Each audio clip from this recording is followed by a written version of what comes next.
Perkenankan, nama saya Dr. Hotman Paris yang sudah bekerja 36 tahun sebagai pengacara khususnya dalam bisnis internasional. Saya 10 tahun lebih bekerja sebagai asisten dari berbagai pengacara bule, tapi kemudian 10 tahun berikutnya saya bekerja sebagai pimpinan membawahi banyak pengacara bule. Dan selama puluhan tahun saya berpartner dengan Dr. Nono Anwar Makarim, doktor hukum dari Harvard Law School yang adalah bapaknya Nadiem Makarim, Menteri Pendidikan kita. Dan kemudian saya bertahun-tahun bekerja sebagai lawyer di kantor pengacara terbesar di Australia, Sydney, yang jumlah pengacaranya 700 orang.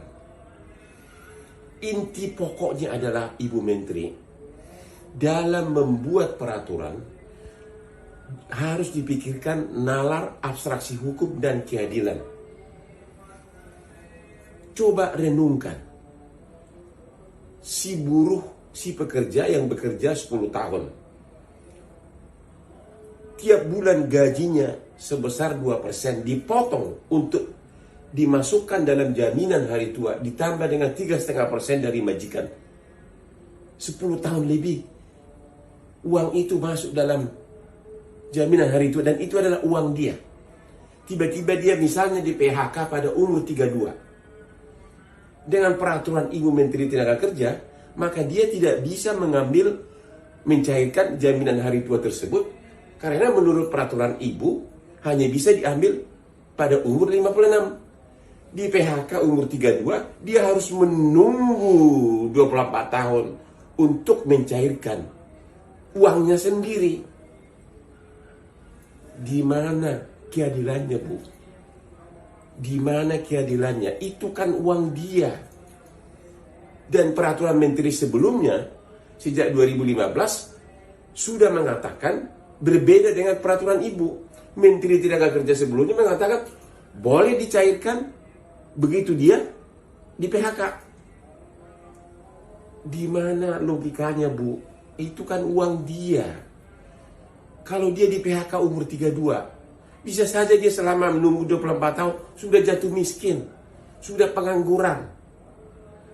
Ya, lagi pula kalau memang ada undang-undangnya yang selaras dengan peraturan Ibu, harusnya segera undang-undang itu dirubah agar berkeadilan. Karena dari segi abstraksi hukum manapun, dari segi nalar hukum apapun, tidak ada alasan untuk menahan uang orang lain yang adalah keringat dari si buruh. Ada alasan mengatakan, kan orang kalau di PHK banyak jaminannya. Memang ada berbagai jaminan, ya, ada JKP dan sebagainya. Tapi berapa bulan sih uang itu cukup untuk membiayai hidup dan keluarganya? Terlepas daripada alasan apapun, karena itu adalah uang dia, nggak ada alasan apapun untuk menahan uang tersebut. Apalagi misalnya sampai menahan puluhan tahun.